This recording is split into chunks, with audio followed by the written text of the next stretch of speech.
Good morning सम्पूर्ण Facebook मित्रहरूलाई मिठो सम्झना। म लोकदोहोरीका शिव सुनार।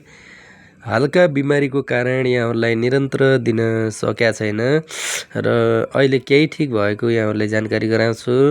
र साथीहरू, सधैँका दिन जस्तै म आज पनि हजुरहरूलाई एउटा सानो आफ्नो शब्दलाई अरूको भाकामा गाएर सुनाउँछु। हस्। खै हाम्रो दिलमा त घामै लाएन, खै हाम्रो दिलमा त घामै लाएन।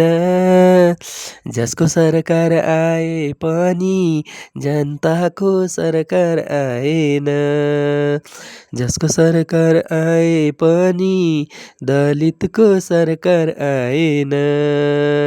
मन्त्री छन् बाहुन जति दलित किन छैन, यो देश त हाम्रो नि हो तिम्रो मात्रै हैन। मन्त्री छन् बाहुन जति दलित किन छैन, यो देश त हाम्रो नि हो तिम्रा बाउको हैन। खै हाम्रो दिलमा त घामै लाएन, जसको सरकार आए पनि दलितको सरकार आएन।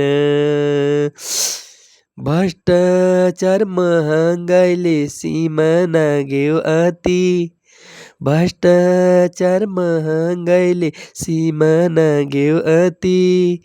पीडा र भ्रष्टाचारमा दलित मार्यौ कति, महँगाइ र भ्रष्टाचारले सीमा नाग्यो अति। पीडा र छुवाछुतमै दलित मार्यौ कति, खै हाम्रो दिलमा त घामै लाएन। जसको सरकार आए पनि दलितको सरकार आएन, जसको सरकार आए पनि दलितले न्याय पाएन। जय घन्टी। अब आउँदो केही दिनमा नै या सालमा नेपालमा केही त परिवर्तन होला भन्ने एउटा राष्ट्रिय स्वतन्त्र पार्टीले आश जगाएको छ। बाँकी अरू नेता जस्तै यदि 35 वर्षसम्म 2083 सालसम्म पनि अहिलेसम्म दलितले नपाएका न्यायहरूलाई 1 वर्षमा पनि थोडा बहुत पनि न्याय मिल्छ भने हामीले राष्ट्रिय स्वतन्त्र पार्टीलाई एकदमै एकलोटी भएर आउँदो चुनावमा, स्थानीय चुनावमा पुरा विजय गराउनु पर्छ। यदि होइन अरू पार्टीले झै नै उसले पनि गर्यो भने पार हामीले फेरि क्रान्ति गरेर अधिकार खोज्न पर्छ। किन भन्दा अधिकार मागेर पाइँदैन हजुरहरू। हस्त के कस्तो लाग्छ सल्लाह सुझाव प्रतिक्रिया दिनुहोला।